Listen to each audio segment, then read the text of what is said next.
Another day, another vlog! So, ayan guys, kung napapansin nyo, bago na yung aking kinagagalawan today kasi... Pinalayas na po kami sa aming bahay! Charis! Hindi po yan. Ano po, lumipat po kami ng bagong bahay. Ayan, may bago na po kaming matutuluyan. So, ipapakita ko muna sa inyo yung magiging kwarto namin ni Miggy.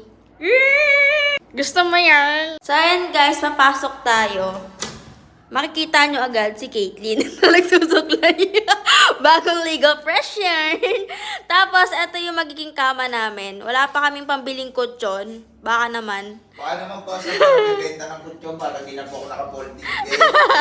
Po. Pa-sponsor please! Queen size po!